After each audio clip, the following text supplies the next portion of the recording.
even like say anything to initiate it. They just are, and someone's attacking them for who they are without even being provoked. Welcome to Invite Sent. We are a live streaming show where we interview people and play video games. Help is on the way, dear. Did he make it in? Did he get all 20? Yes, way to go. If you'd like to be on Invite Sent, be interviewed, and play video games, please go to bubbagatter.com and request to be on the show. And I'll let you know if the invite is sent. Yeah, get him. There you go. Welcome to Invite Sent.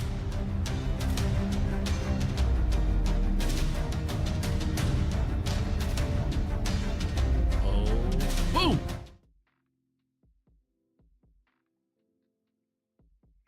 Welcome. Let's go. Hello, everybody. Welcome. We are live on Instagram and Twitch and YouTube and Twitter and Kick and Facebook and LinkedIn. Thank you guys for being here. I've got a fun show today. We're going to play a little Tekken 7. And sadly, I'm going to play on my keyboard. And we're going to bring in our guest right now because we're already jumping into a game. I'm going to bring in PaulyHype. PaulyHype, what's up, bro? Woohoo! What's going on, Bubba? Thank you so much for the invite, man. Let's go, man. Look, we're already in a match. I'm gonna match you on keyboard here, Bubba. Oh, okay. I'm gonna match you here. Okay. I'm hitting J, K, U, and I, and I'm so WSAD, and then I think it's U is high punch. They have a little bit different buttons here. Oh, I'm kicking. So it looks like my kick is my J, my K, my U, and my I are punches. Oh my. Woo! Okay. Well, my punch on Tekken 8, my punch is my grab on this one. So, okay. One I is a punch. Oh, I and O. U, I. Okay, mine is okay. Yours is different. Yeah, a little bit. I think it's because I changed some of my buttons. That's dude, I played so much Tekken something at Mazio's Pizza in Oklahoma back in. I have no idea when, like the 2000s or something, and it was the block people, and I always like paid.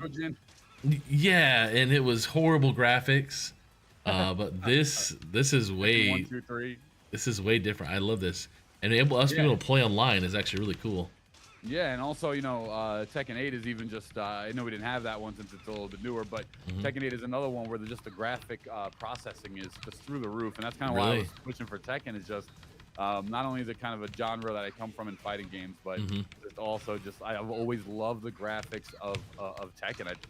Always been a great game. Nice. So have you played Tekken much?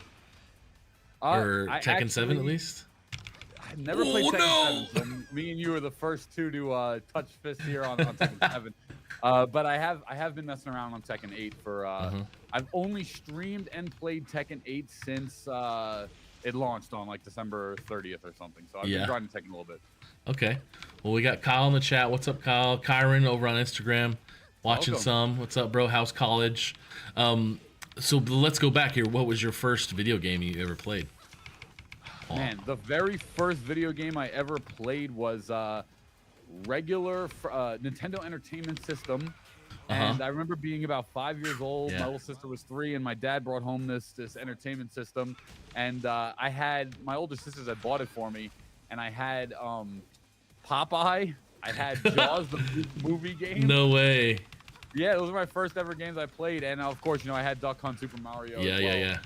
The classics, but nice, good sweep. So it was my dad made me play with my little sister as much as possible, so we would play like Popeye, and it was actually a 2-player game, so it was kind of like a Super Mario knockoff a little bit, just with the Popeye universe. Nice. So that started me with everything in terms of Nintendo Entertainment.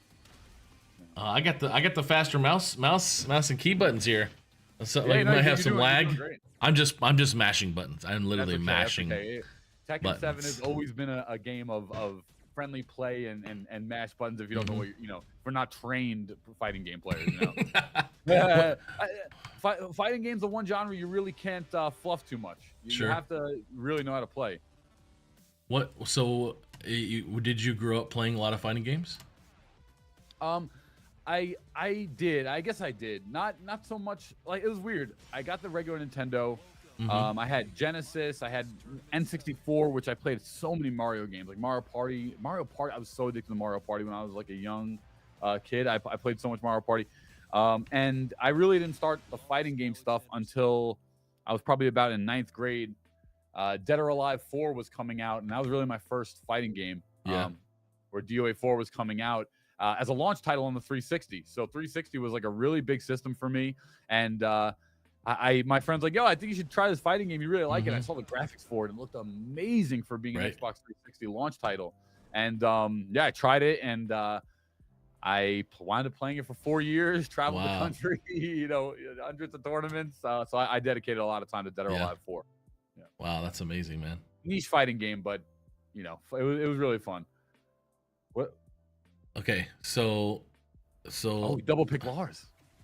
I don't even know what are you saying? What is the words you just said? Oh, I think did you go random? I don't know what I did. Oh no, I was saying we picked the same character. Cool. Oh, okay. This guy. Yeah. Lars is great. Okay. Well, yeah, I totally picked him. I actually don't even know which one I am right now. You were red. Oh my gosh, I didn't. Nice. Oh, okay. So let's make this tough because we're playing a game. Combination. Let's go. No, come on. Okay. So what was this fighting game community for you? I mean, you've been in it. You've been in the fighting game, and you know, you've been a talent in many different communities, but like the fighting game and the sports simulation. Like, what is your most favorite genre to be a part of, and what community or shoutcasting or hosting? Oh, it's like more like a talent perspective. You know, so I can't take much credit as a talent for really anything. I mean, you know, commentators maybe get a little bit more credit since whatever, but as a host, you know, I just try to bring fun and excitement to any genre that I'm a part of. And if I was to pick a favorite, I mean, I would say it's the NBA 2K community, only because of, you know, I come from an era of trash talking being not necessarily a negative trash talking. No, let me start there, but more of like an in-game trash talking. Great job. And NBA 2K seems to embrace that stuff a little bit more, and I kind of resonate with that a little bit, just from where I kind of come from. So for me, it was kind of nice to, you know, when I would go to other hosting events, they'd be like, hey, you know, make sure you show up in the suit and so on. When I went to the production meeting at 2K, they were like, bro, you're fired if you show up in a suit. Like, don't even, like seriously said that. Like, day one, if you come, you're not going on stage in a suit. So like, they were like, please have your tattoos out. And oh, nice. And so that was kind of like, I got to feel like a talent. Wow, great job. Good luck. So close. I got to feel like a talent, but I also got to feel kind of like I was, you know, still a member of the community, I guess, on a surface layer. So I really like NBA 2K and the trash talk and the heated rivalries, and so I love it. So let's go back then to Rabies, and this is the persona before PaulyHype. Yeah. What I know I've heard the history, but like an audience for them, we've got about 16 people watching right now. What's the history of Rabies? Where did it come from? What was the change? Yeah. Sure. You know, that's a great question, and I get asked it a lot. So as a competitor, you know, I started competing when I was 15 years old. I was on game battles probably when I was like 13 or 14 before I went to my first events. And I always was trying to come up with a unique identity. I've always really liked, you know, titles and so on, and trying to come up with identities. And I was going to make myself like, I always loved wolves. Like, they were my favorite animal growing up. And I would look at, you know, wolves, and I wanted to be like Wolf Guy or like the Wolf Man or like Wolf something. I couldn't, you know, that's the original name I tried to like formulate for myself in Halo 2. And I was just like, nah, you know, this really isn't working. You know, I was just gonna be Wolf. That was just gonna be my name. And I typed in wolf into Google, and the very first picture that popped up was a rabid wolf snarling at the mouth, and it said Rabies, like on the thing. So I'm looking at this thing, and I'm like, this is the exact image I'm going for. And no one ever in the history of gaming has been named Rabies. So, you know, so I'm like, as a 15-year-old, I'm sitting there like, you know, I might be onto something here. And to be honest with you, as a player, the name really worked. The name Yeah, really sure, worked. sure. Because people were like, "What is this guy's name?" Broadcast wanted to make me put me on the show. I was also trash talk, And the reason why I fit into the brand was because I was a trash talker. I was someone that liked elevating the emotions of the lobby. I was someone that liked getting in the head, not trash talking in a negative way. I want to clarify that for anyone that's casually watching. We're not talking about personal trash talk. Nice. I always kept trash talking in the game. I made Sure. it about the game, like no different than you would see on a basketball or a baseball field. And so I became Rabies, and then after competing under Rabies, I did a bunch of TV shows under Rabies. I did a lot of stuff. When I started hosting and commentating, my agent, great guy, Justin Jacobson at the time, was kind of going around and trying to talk to different leagues to get me, gigs and so on. And he calls me up one day, probably around like 2019, somewhere around the 2K league. And he was like, "Hey, Paulie, I love you, man.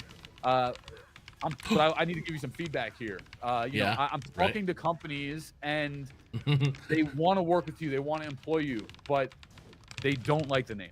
They don't want the name. They don't enjoy the name. The companies, literally the parent companies, the brands, they don't want to employ that name." And it was really hard to hear because, obviously it was my brainchild, my first thing as a kid. But I literally just sat there that day, and he called me up, and right after I hung up that phone, I was like, "All right, well, Justin, I'll think about it. He's not telling me to do it. He's just providing a recommendation." And so I told him I would think about it. And that day I was just sitting there, and I've always been into WWE and wrestling. That's honestly, if I was not in gaming, I probably would be trying to pursue talent in WWE or the wrestling industry somewhere. And I was just sitting there, and I'm like, well, my name's Paul, so maybe we start there as a base. And what do you do? What's your profession now? What's your game? And it's hype. Nice hit right there. How did I get out of that? Oh, good low crush. Oh my god. Weasel. Nice, good stuff. So I was just sitting there, and I'm like, Paulie, what do you do? Hype. Wow, Paulie's the name, hype's the game. So 2019, I rebranded to PaulyHype, and I had to tell a lot of people what I was doing and explain myself over again. But luckily so far for me, I feel the rebrand has worked. And because of your northeastern from the New York area, was Paulie something your parents called you? Was Paulie like a normal, like, "Hey Paulie, what's up, man," or was Paulie more used because of 2019? Yeah. It's a little of both, but it really was just used for 2019. I was gonna be, make PaulyHype, but it just didn't roll off the tongue the same. I felt PaulyHype had more of kind of like a WWE-ish name to it. It was like, and honestly, the reason why I went with the Y, because I did juggle. It's a great question. I did juggle back and forth with that a lot. And I know maybe some people are like, well, that doesn't mean anything. That's an easy decision, or just think about it quick and make a decision. But for me, I kind of juggled back and forth because I was like, well, if an announcer was to ever announce my new name, and now this is just how my brain thinks, but if an announcer was ever to announce my new name, and now walking down to the ring, PaulyHype, I don't know, to me it just doesn't, it doesn't have that ring. Coming down to the ring, PaulyHype, and it kind of just, that's cooler. It rolls off the tongue a little bit better. So for me, that was always the driving force why I stuck with the Y. All right, let's see here. Law is who I played with the most, and I did a backflip. He is the guy that was the blocky character that I definitely played with in Tekken 1, 2, and arcades, Tekken 1 and so on. Yeah. Oh my. Oh, good jump. That's a nice low. I don't think he has that in Tekken. I don't know if he has that in Tekken 8. I'm just trying to be variations. Yeah, no, this is great. No, this is a lot of fun. I'm pretty bad, like at Smash and Brawlhalla with my kids. Sure. I am the worst. Well, the games are hard, man. Fighting games are hard. Yeah. Fighting games are very, very difficult. I think they're one of the most underrated in terms of talent recognition genres of esports. Because it really is like, other games, they're team-based. You can maybe rely on a team. You can get away with some games performing bad while your team is performing well and get the win. And in fighting games, you can never do that. You have to show up every single time as your own entity and be on every single time if you're going to win. Oh, this is tough. My wrist is killing me. What are you doing? You got to play with two hands. I am. It's on my right wrist. Your right wrist is never over here on your keyboard. It's over on my mouse, Yeah. Oh, so yeah. Slide your elbow closer. Well, I have a large, massive body, so getting it across there is. So when we met, I think we really first met at Esports U stuff. I think back in 2022, 21 maybe. That's when I joined the company full time. I was working with you guys a little bit before then at the virtual stuff and so on. Yeah, didn't you host the virtual first CECC? Yeah, CENC is what it was called. It was CENC. Esports National Championship for that first year. And, wound up rebranding to CECC the second year. But I done the virtual event with CENC in 2021. And then I did their first ever, what was it, that LAN at... we were in Indianapolis, or we were in South Bend? South Bend. Yeah, that was crazy. The first one we did. And then after that, I really started talking to Angela about joining the company full time. Yeah. And so, no, then let's before this, you were doing stuff at 2K. I want to go back to 2K as well. Were you to 2K's PaulyHype or as Rabies? I was still Rabies at 2K, and when I was talking to, like one of their lead producers there, I remember like one of the days on the set, him being like, "Wow, great stunt on the wall."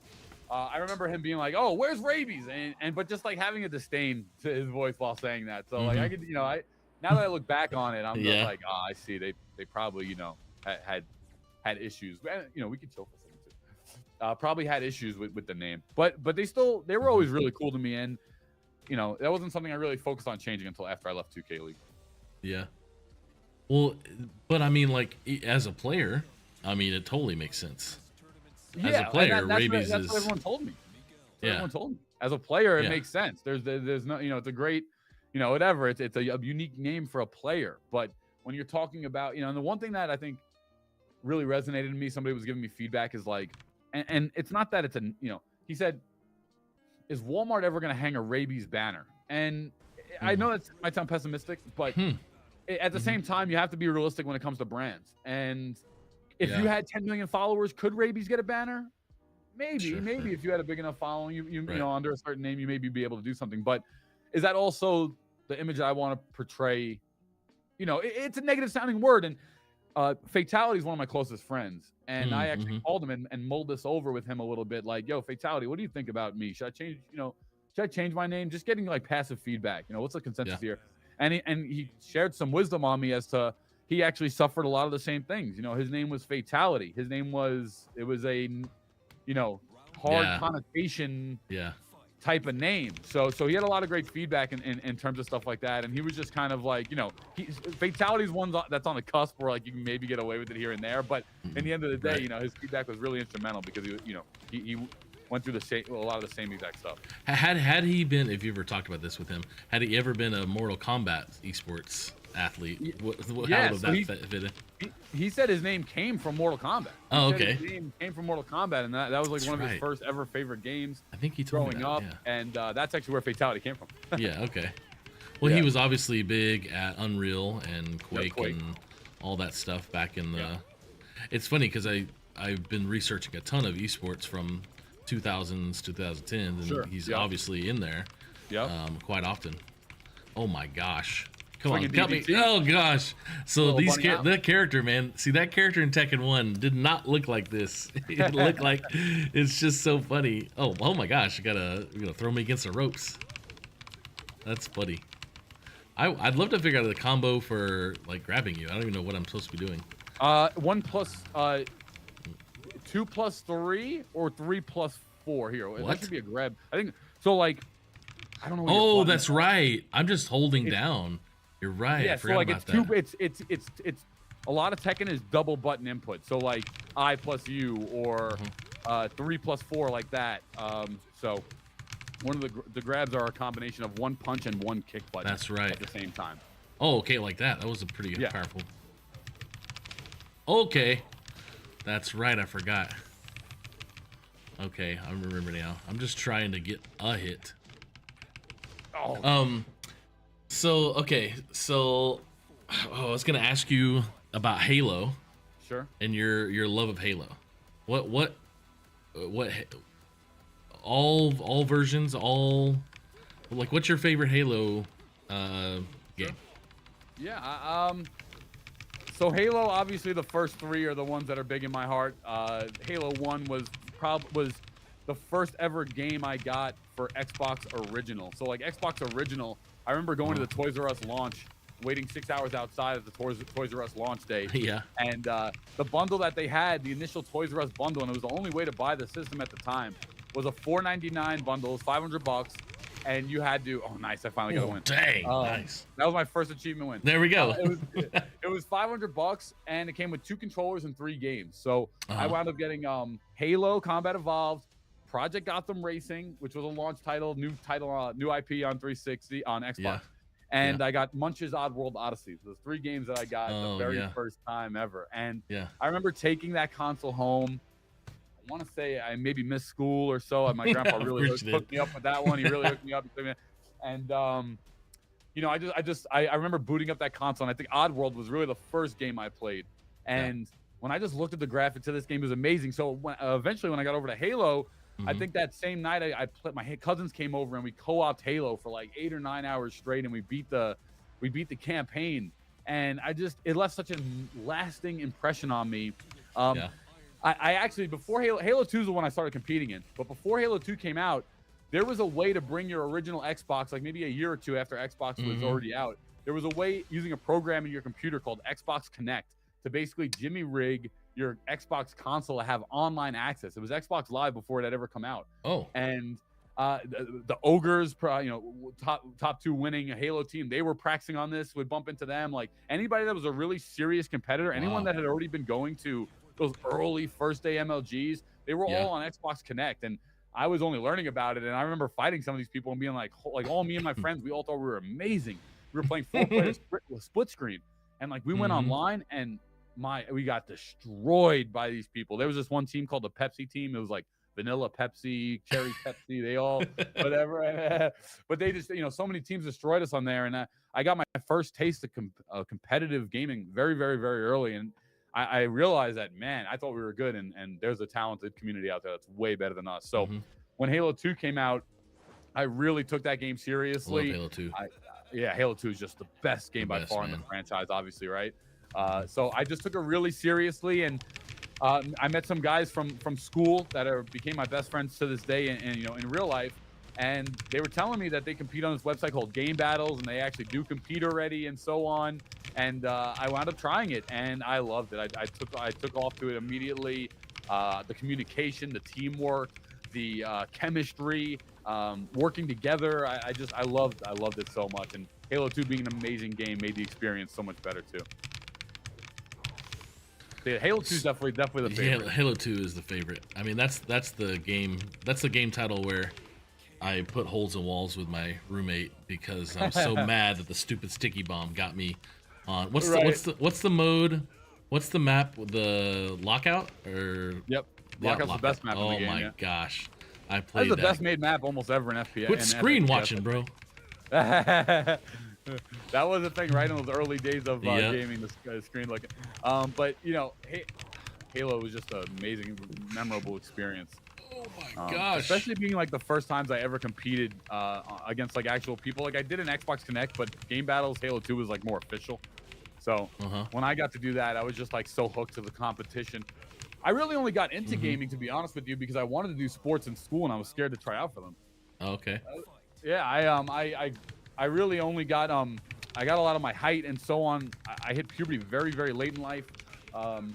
And I always wanted to be in sports, and I did basketball and lacrosse in 10th grade, but you know, I was just somewhat of a timid person growing up, and I was just shy. I was scared of showing myself to the world, and I kind of went into gaming because I saw that there was a way I could compete still and not like have my face or my body like on the on the game.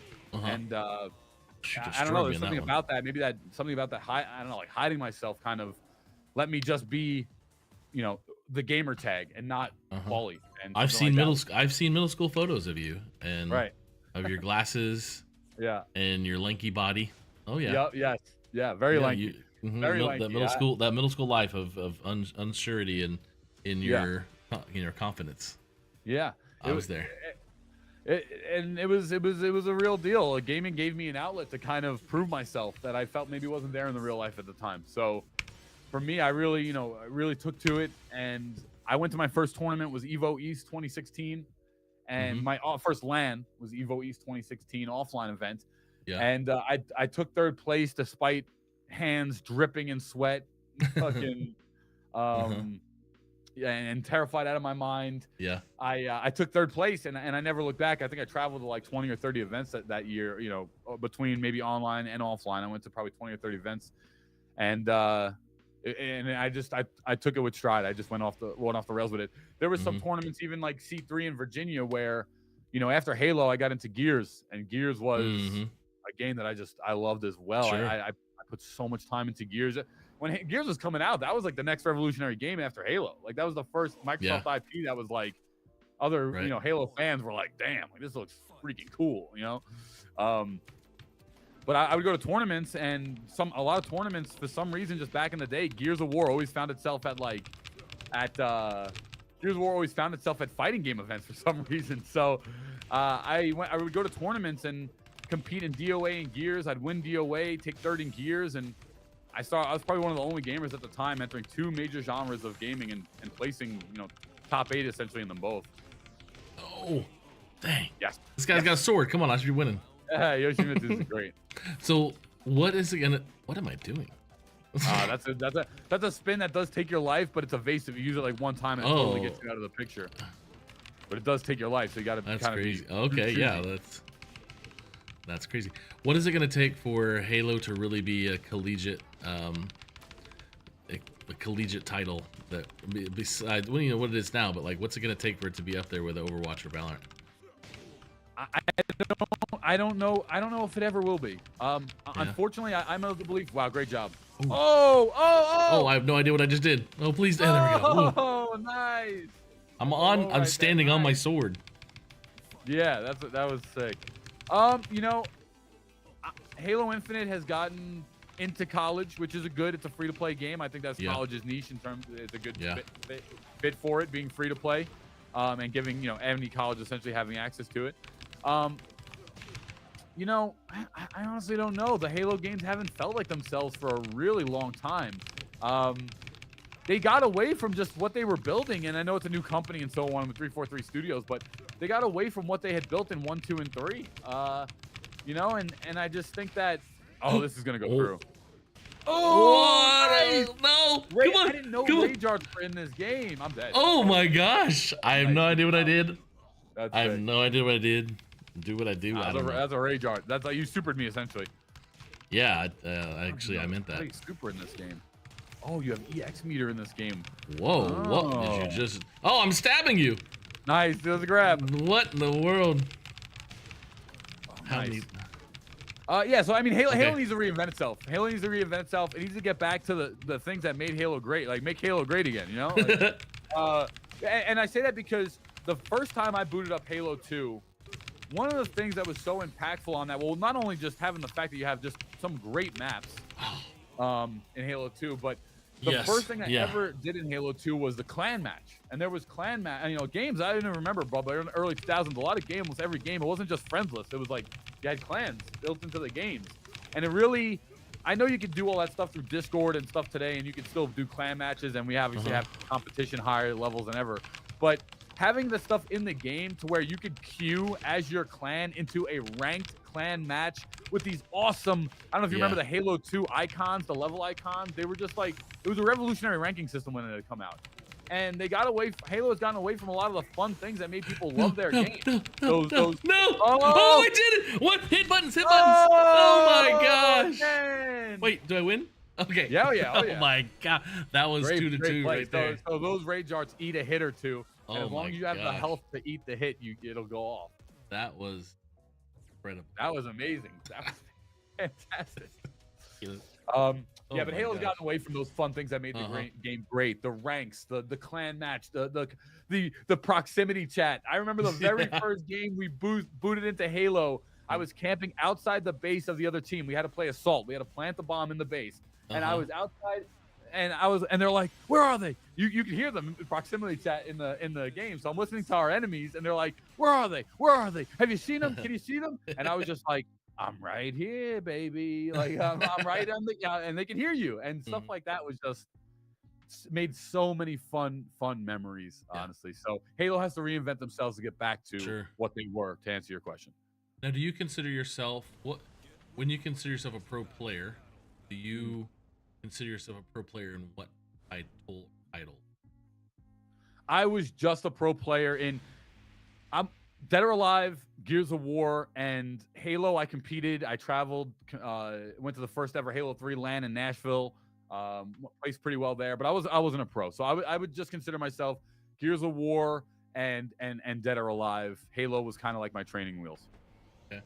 Yeah, but Dead or Alive the most. Dead or Alive was my biggest game. I was top 10 nationally ranked for multiple years straight. I did 2 TV shows for Dead or Alive. I was competing on a ton of different tournaments, both online and off. Oh, Devil Jin's a great character. So Dead or Alive by far was my biggest. My biggest accomplishment in Gears was placing 4th at the very first MLG online tournament before the MLG Pro Circuit had actually been announced. Okay. Now let's go, since this is our wrap up here. What this mode to go back into collegiate as a player? Sure. What? You know, you're old. You're like in your 20s. Yeah. You know, 30, 35, almost 40. What? Thank you, Bubby. Too kind. Oh my gosh! What just happened? What just happened? You I ducked dodged and interrupted before the second hit can come out. Amazing. Oh Great my job. gosh! As we're talking about how old we are, I'm right. dodging kicks, and then you're annihilating. You're great. Oh god. For never playing Tekken, man. This is honestly, even just mashing, this has been a blast. So the idea of going back to college and playing with Fisher. Yeah. Oh lord. I need to get one here. Come on. Oh yes! Oh no! Oh my god! Wow! While Rising 2. Wow! What a hit! Oh jeez. Oh, this is so weird playing a Street Fighter character in Tekken. The other guy, Akuma. Yeah. He's a Street Fighter character. Yeah.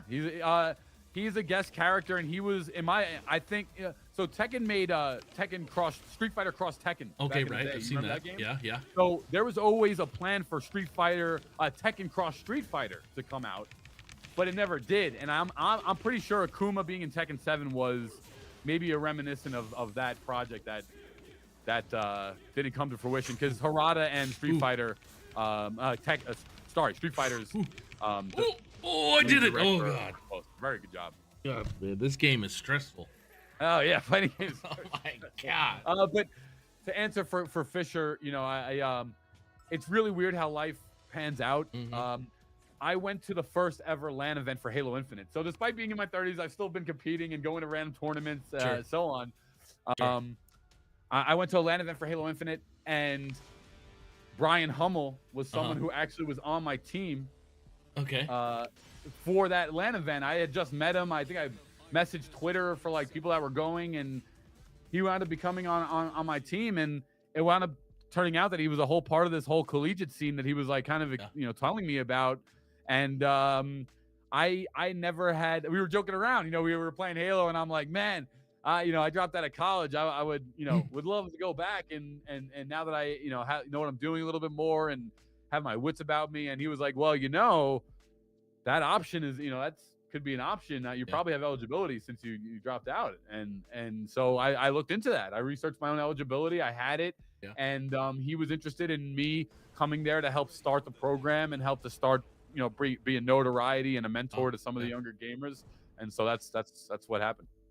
And so what are you still, and did you play specific titles? I played Halo Infinite. I was on the Halo Infinite team the first season I was there.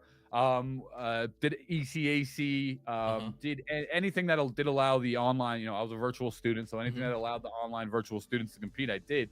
I did that for a whole season. I think our other team won the national championship the last like 2 or 3 years straight. So yes, we were never beating them. We were always like the JV guys there in college. We were their scrim team. And so yeah, but now I messed around with a little Overwatch last season.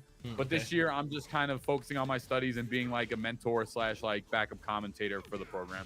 Okay, nice. Yeah, I'm not playing. I'm still on the reserve list. I could play a game if there was something I wanted to play, but at the moment, I'm just kind of focusing on my studies. Yeah, I was just talking to Paradox News Aaron, and it was we were working on come on, no. Oh my lord, what was going on? I wasn't fully crouched yet. No way. No, what in the world? What a hit. Why were you sideways? Were you about to like flatten me? I was trying to do this here, but every move, every single move in fighting games is based on a mathematic frame scale.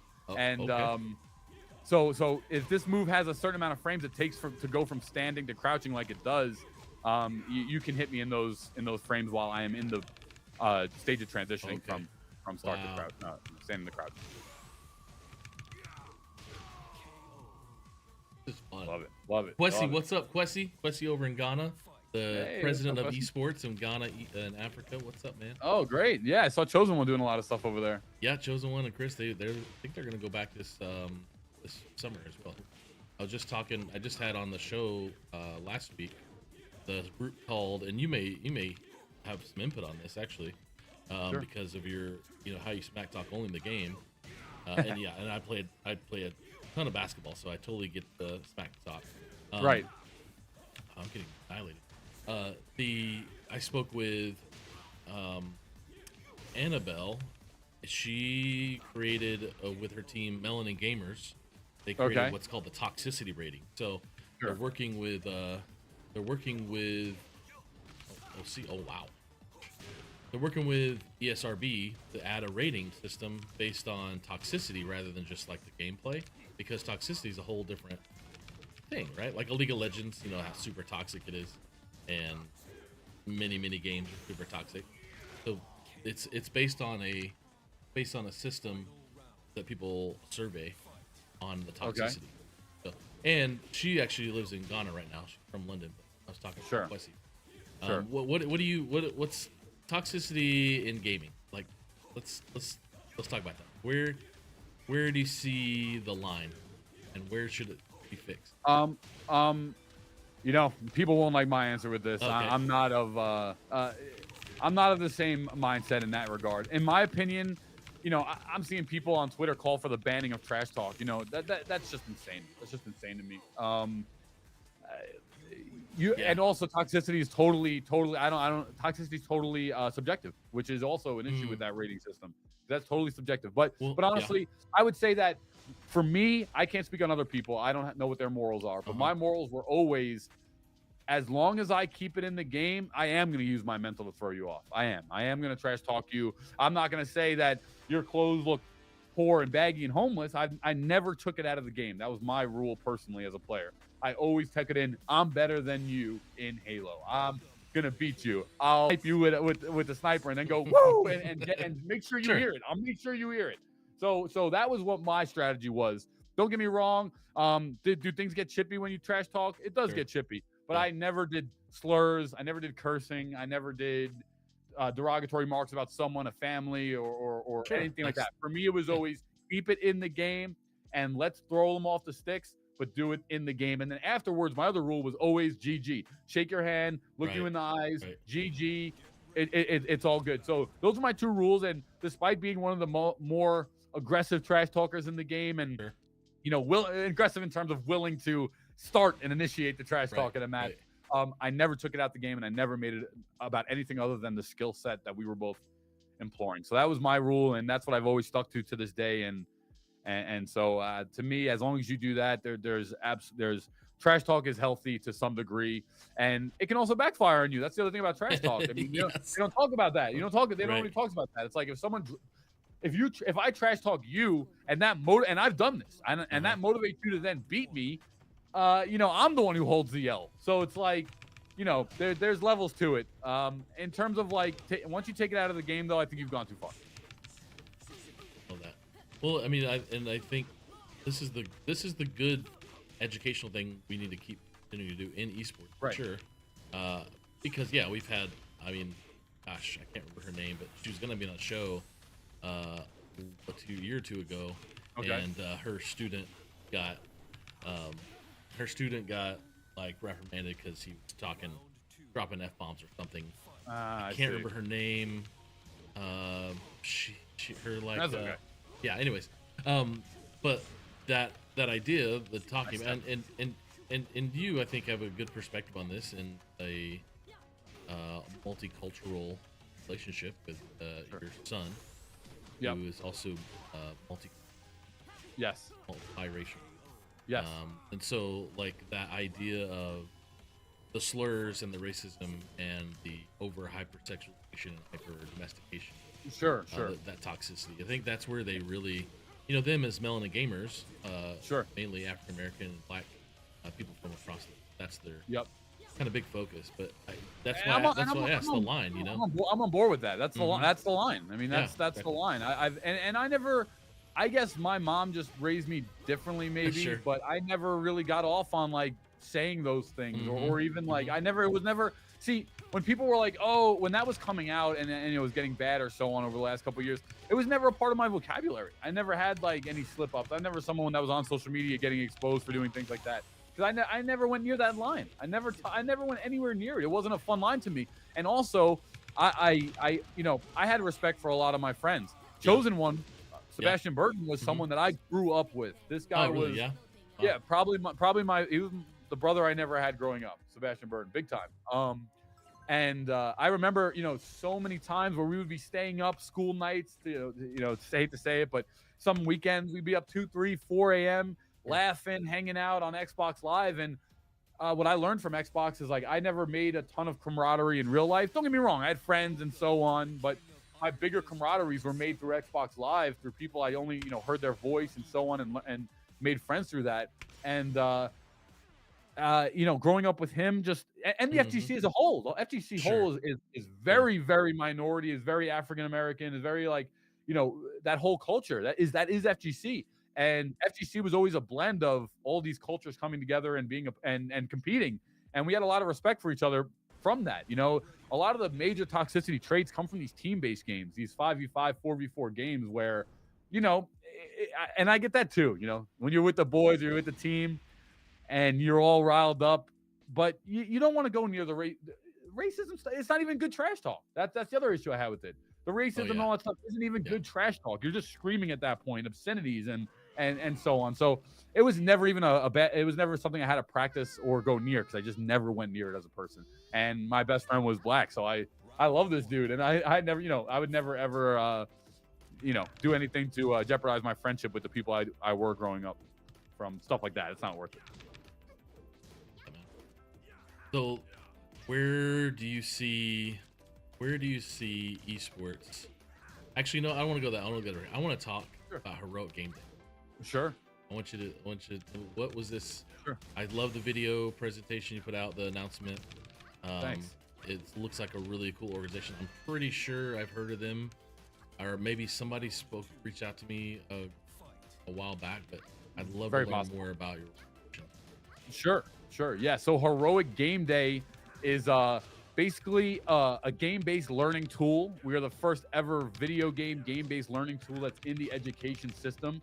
As early as the elementary level. And in fact, the elementary level is where good job.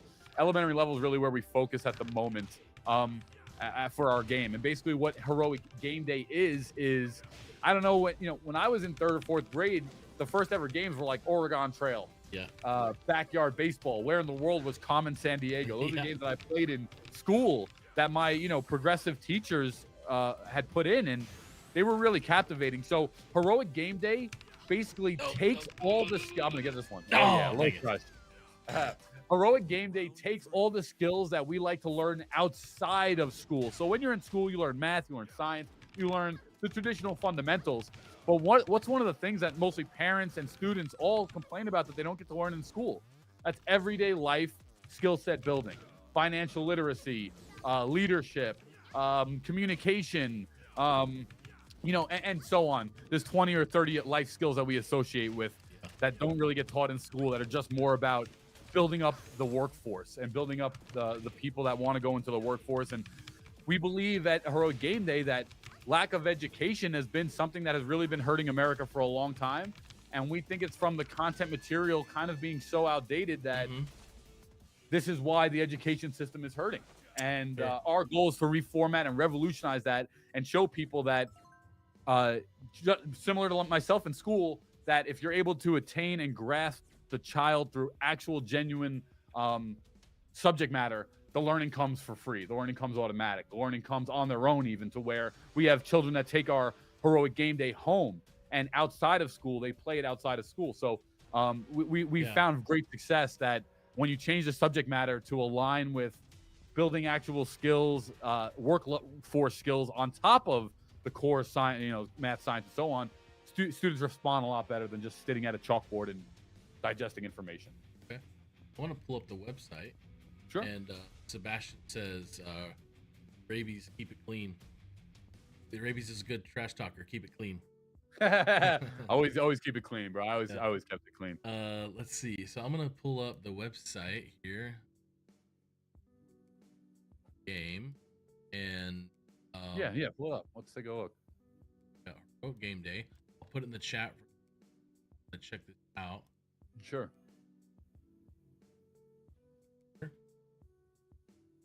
So Heroic Game Day. So it is an actual game. It is an actual video game. So the video game is the curriculum. Level up your life. The video game is the curriculum. So when we go to schools, right now we're in about 20 or 30 elementary schools across the country, mainly in Ohio is our main base. Ohio and Texas are the main base at the moment, but we are launching in New Mexico soon. I'm working on building a New York home base here for a lot of, tech advanced schools here in New York. And we're going to be launching in India as well. So we're going international with this game. And basically what it is that you are a aspiring superhero and your teachers are superheroes as well. And they're superheroes in financial literacy, and they're superheroes in, building computer chips and technology. They'll be superheroes in, like this here, entrepreneurship and self-control and the stuff that we might passively learn from school from certain things, but not really brought to our attention unless it's home. So we focus on building skills that people in the workforce want to utilize. So you get the math, the science throughout the other 7.5 hours a day when you're at school. You get all those other topics. But the schools that play our game, 30 minutes a day is what the curriculum is, if the school implores that and enforces that. Just 30 minutes a day of heroic game day, and it's games, mini games, challenges, all based around developing those core life skills that are outside the fundamental ones in school. Yeah, soft skills are super important. Now, in this game, the creators of this game, how can teachers, like, there's other games like this that my kids have played, and my kids can only play it if they're playing it with their class, even. Sure. Actually, here, pause it right here. Pause it right here. Okay. So this is really sorry, finish your question, Bob, and then I'll go on with what I was saying. I mean, the idea of just for safety concerns, like my kids can only play with people from school, or their teacher. But then there's another guy who, Mr. Something Gearbox, years ago, he created a game where teachers can actually put questions in the game, for students to answer, if they wanted to. I don't know where this direction goes. Otherwise, it's just what you guys have created, and I mean, this looks like Among Us right now. This kind of activity. Yes, so we obviously inspired from a couple different games, but one of the core things that's about our game that other games. So let me answer this first. Your first question. Okay. Basically, you the main goal when you sign up as a school, you get a school campus in game. So you get like this. In the intro scene, it's booting up the library with the books and so on. That's like the main right there. That's like the main campus. Essentially.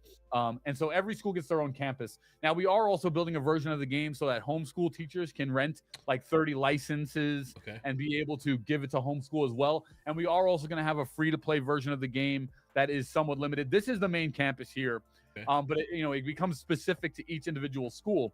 There is no way to communicate in the game outside of emotes at the moment. So we've played with a lot of different things, but keeping the children safe is our number one priority, obviously, in a video game. So at the moment, there is no way to communicate even within school through text or anything like that. So even if someone was to make a free-to-play account, first off, they're in their entirely own school. Even if in the general population they are together, it is an MMO. This is an MMO. So But generally, there's no way to communicate. There's no way to talk. The free to play is just for, we have initially had it to where only schools can sign up to this. But I brought up when I joined the company, I was like, there's a lot of students that are going to be out there that may not be in a school, might move around too much, might be, homeschooled or so on, that might want to get into this game. So I'm really pushing for them to get that free to play, even if it's a limited trial free to play version of the game out and get that out. Now, one thing that's unique about our game that's really incredible is that when we go back to that HVAC screen, which is what I was wanted to talk about, was that is an actual physical company. So right before that, the HVAC screen here, this is a physical company. So companies that we want to take subject matter from the people that are employing the workforce of the future. Yes. So we can take companies, regional-based companies, international-based companies. We've talked with Amazon, we've talked with Google, and we can take a company's full brand and put them directly into the game. So this is a custom HVAC mission that we designed that goes hand in hand with that HVAC company there in the front, technologies. I forget what the name of the company was before my time here. Semiconductor.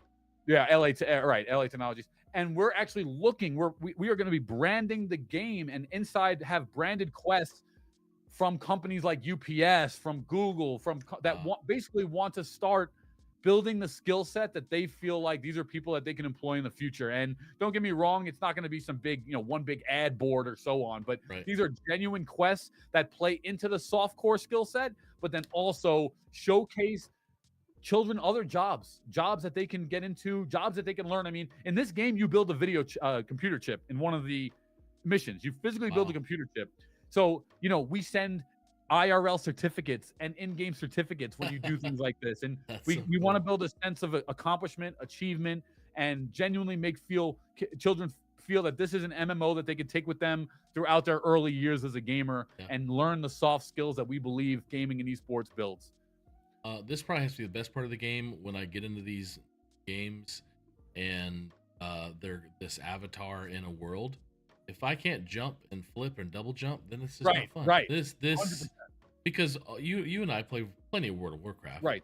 And I will sit around in Orgrimmar for hours talking to a friend, just jumping on building. Right. And these are all things that we're developing. So we're still in a really new, it's still new, a lot of mind and math games great. And so on. But what's going to really revolutionize things is, one, all the companies that get involved over the years as we start to build this pipeline. But two is our esports mode that we have coming out. So I don't know if I'm supposed to talk about this yet, but I'm going to talk about it. Screw it. It's okay. I'll take the heat. So Heroic Game Day so that first scene right here with the jumping around with the books, that's like the main map there essentially. And what we've done is that we've come out with, it's that same main town from the opening scene right here. Yep. And basically what we've done is we've come up with a 5-point lamb grab, much like a capture the points. And cool. It's 5v5. And it can go up to like 30v30. So it's kind of like a Clash of Clans where a school can raid another school. And even if no one is participating from the other school, we'll have like bots and so on that can still do teamwork, still build communication, still work on doing that. And then you get points and so on and in-game currency for doing the raids. But if the other school is there's turrets that defend the points. There's, if you see here, go back to that screen for just 1 second. In the bottom right corner, there's 4 little abilities there. So we have a bunch of abilities in the game, throw wind, throw coins, throw food. And you can kind of make your build and your loadout that deters people from the points along with the turrets, and then the double jump and so on. Wow. So the 5v5 mode is going to be an official Esports Skills World Cup that we're going to do once we have more schools onboarded. But right now, up to like 30v30 or an entire classroom essentially could raid another school. And that is a 5v5 game mode that we're building. That's so cool. Because we believe in competition. We think competition breeds healthy rivalry. We believe that students should be learning about competition at an earlier age, and it prepares them for the real world in a major way, both learning how to deal with losing in competition, but also learning how to deal with winning in competition. So we think there's a lot of skill growing there on both sides of the coin, and that it helps, build communication amazing, build organization, leadership skills. You have the in-game leader. Who's going to be telling us where to go? So these are all things that as early as 5 years old, students can start learning, and it's in school. It's not like you can take this home, you have a way to log in at home and so on, but this really is for in school. And the secret to this game and what is so amazing about it is that, I don't know if you know this, Bubba, but in all the elementary schools, which is our focus at the moment, they don't have much technology. It's Chromebooks, it's iPads, it's very low end stuff. We built this game 3 different times actually, and the first 2 times we built it was too powerful of a game. It was too powerful of a game for these 4 gigabytes of RAM Chromebooks that students are playing. So we actually reverted and rebuilt the entire thing as a web browser game that's built on Unity. So it's a Unity web browser game is our new build now, and it works on any Chromebook in the planet. People in India have GeoBooks it works on as well, and we are working on building. It was one of the main challenges of the company was to build a game that works on this simpleton technology that unfortunately our students kind of get stuck with. But so we're making it work for every elementary school on the planet, almost despite their technology. If they have a PC, any sort of laptop, a Chromebook, or an iPad, you can get into our game and start evolving the way your students learn. I love that, man. That's huge. The Chromebook conversation I have with people in the tech and the AV industry, about students and access to be able to compete in esports or have games and have those gaming clubs is the biggest hurdle at battle. Right, biggest hurdle. And I constantly hear people like, oh, we've got to emulate Windows or something on our Chromebooks just to be able to play League of Legends or Valorant or whatever on these things. Right, and those games are honestly they're not even. Most of these Chromebooks, when you research them, they have Intel graphics onboard processing units. They have very, very base layer stuff. And actually, I really want to talk about one of the challenges that we face as a company when talking to schools, because it's kind of a severe one. We have all the schools that join on with us. We have something called hero schools. Everything in heroic game day is hero and heroic because we genuinely believe that our education system is falling so far behind. And that's our biggest deterrent across other countries, as to where you look at someone like China has only boosted and bolstered their education system. And we see the output of a country like theirs. I'm just using an example. We see the output of a country like theirs. And we believe it's from the lack of attention at the educational level as early as, we have science that shows as early as 3rd grade students checking out of school, meaning they're no longer paying attention. They're not connected to the subject matter. They're having trouble focusing. So we have math as early as 3rd grade children checking out. And also one of the main things that we push for at schools is that we want the Chromebooks to go home with these students, or whatever device that you supply to the students. We argue that they need to go home with them every night. They need to go home with them over summer break. They need to go home with them all the time. A lot of these schools are valuing $150 Chromebook, $200 Chromebook over the learning and retention loss of our children. They're not sending them home because we verbatim from school's mouth. We don't want to lose 10 to 20% every year from them not coming back for the ones that we send home. So instead, the summer slide is a big one. And the summer slide is that students lose 20% of their reading skills and 27% roughly of their math skills over the summer, doing nothing, hanging out, playing.